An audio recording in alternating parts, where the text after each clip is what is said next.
Stell dir für einen Moment vor, die globale Lieferkette für Halbleiter, Glasfaserkabel oder Medizintechnik würde über Nacht stillstehen. Keine Hochleistungschips mehr, keine fortschrittlichen Kommunikationsnetzwerke, keine Solarzellen. Alles steht still. Das hört sich vielleicht nach einer dystopischen Filmszene an, aber tatsächlich ist es das, was die Strategieabteilung der großen Weltmächte längst im Blick haben. Das ist kein Erfindungsgeist, sondern es ist ein konkreter Mangel an Rohstoffen. Und zwar ganz gezielt an Technologiemetallen und seltenen Erden. Viele sprechen ja über Gold und Silber, die bewährten Fundamente des Vermögensschutzes. Doch heute blicken wir auf eine ganz andere Anlageklasse.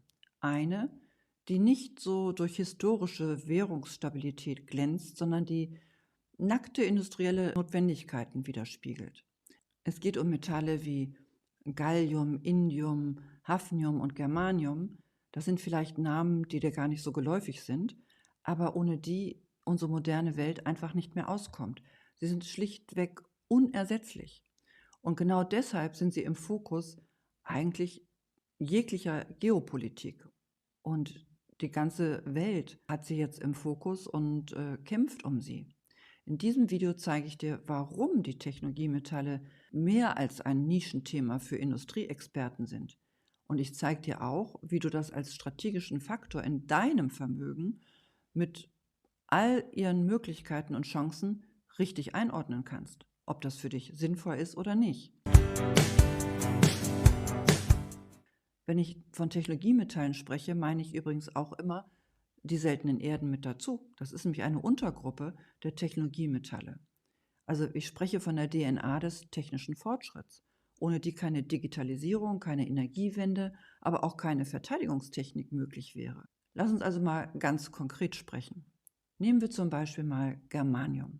Germanium ist ein Metall, das primär in der Elektronik, bei Glasfaserkabeln und in zum Beispiel Infrarotsensoren verbreitet ist. Es ermöglicht extrem schnelle Datenübertragung auf unser gesamtes globales Kommunikationsnetzwerk.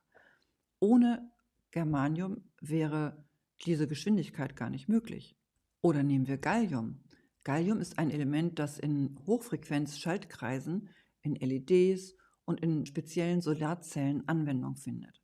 Es ist der Stoff, der Effizienz in die Energieumwandlung überhaupt erst in den heutigen Dimensionen möglich macht. Gallium hat auch sehr spezifische Eigenschaften. Alle diese Metalle haben sehr spezifische Eigenschaften. Oder Indium. Ohne Indium gäbe es überhaupt gar keine hochauflösenden LCD-Bildschirme oder keine Touchscreens, also auf deinem Smartphone oder dem Tablet. Das Besondere an diesen Metallen ist nicht nur ihre hochspezifischen Eigenschaften, das Besondere ist auch die Entstehung. Metalle wie Gallium oder Indium werden nicht in eigenen Minen abgebaut, sondern sie sind immer ein Beiprodukt aus anderen Minen. Das heißt, sie fallen bei der Förderung von anderen eigentlich hauptgeförderten Metallen an, wie zum Beispiel Zink, Blei, Aluminium, solche Metalle. Das bedeutet aber für dich oder für uns, dass die Verfügbarkeit von der Produktion ganz anderer Rohstoffe abhängt. Das heißt, selbst wenn dann die Nachfrage jetzt zum Beispiel nach Gallium steigen würde, kann man nicht auf Knopfdruck mal eben die Produktion verdoppeln, sondern die hängt eben davon ab, von der Produktion von zum Beispiel Zink und Aluminium.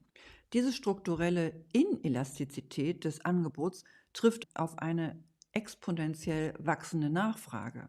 Das ist das klassische Nadelöhr. Und wer diese Nadelöhre kontrolliert, der kontrolliert die industrielle Zukunft und sorgt damit auch für den wirtschaftlichen Erfolg eines Landes.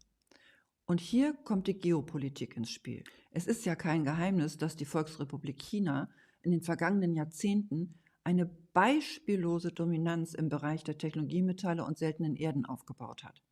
China kontrolliert nicht nur einen Großteil der Förderung, sondern, und das ist der entscheidende Punkt, das ist wirklich entscheidend, fast die gesamte globale Wertschöpfungskette der Weiterverarbeitung. Das heißt, erst werden die Metalle gefördert und dann müssen sie aber noch extrahiert werden. Und das beherrscht China fast ausschließlich, weltweit. Und diese Dominanz wird ja auch zunehmend als politisches Instrument eingesetzt. Also seit 2023 haben wir ja gesehen, wie China die Exportkontrollen zum Beispiel über Metalle wie Gallium oder Germanium eingeführt hat. Die offizielle Begründung ist natürlich Schutz der nationalen Sicherheit. Aber faktisch hat das Auswirkungen, die komplett spürbar waren. Die Preisanstiege waren sofort immanent und das hat auch eine tiefe Verunsicherung in allen westlichen Industriezentren mit sich geführt. Wenn ein einziges Land den Export von Rohstoffen drosseln kann, die für die Produktion zum Beispiel von Mikrochips oder militärischer Optik zwingend erforderlich sind, dann sprechen wir hier nicht mehr über freie Märkte. Dann sprechen wir hier über strategische Machtpolitik. Okay, das nur am Rande, aber man sieht es ja auch daran, dass Europa und die USA das Problem längst erkannt haben. Initiativen wie zum Beispiel the Critical Raw Material Act der Europäischen Union versuchen ja darauf hinzuweisen und dagegen zu arbeiten. Sie versuchen Recyclingquoten zu erhöhen und Lieferketten aufzubauen.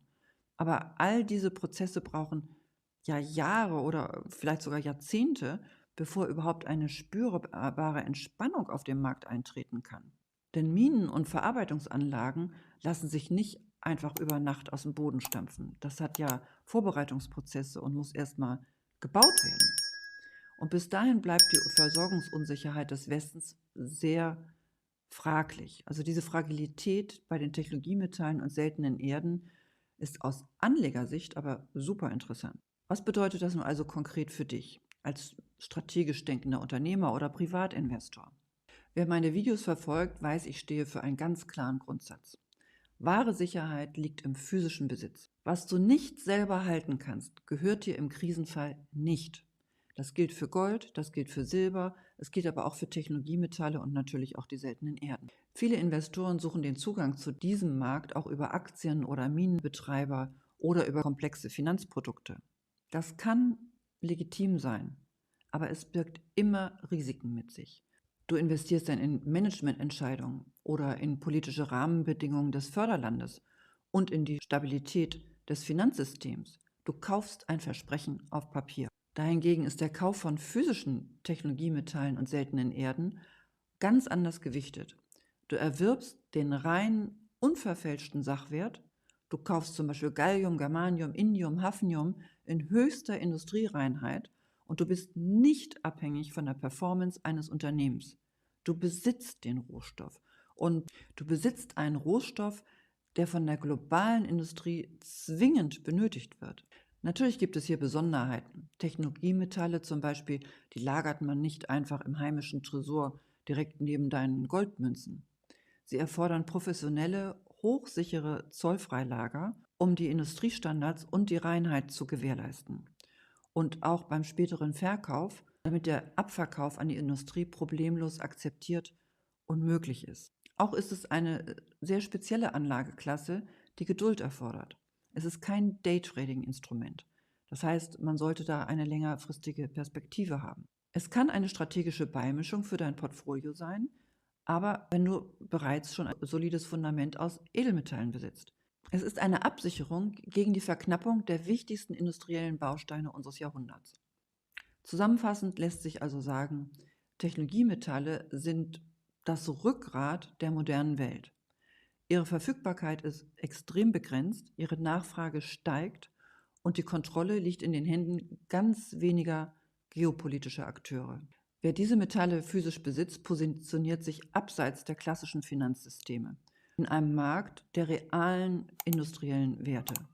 Es ist eine Entscheidung für Unabhängigkeit und für die strategische Weitsicht. Ich weiß, dieses Thema ist sehr komplex. Der Markt für Technologiemetalle ist nicht so transparent wie zum Beispiel der Goldmarkt. Es gibt Hürden bei der Beschaffung, bei der Lagerung und beim späteren Wiederverkauf.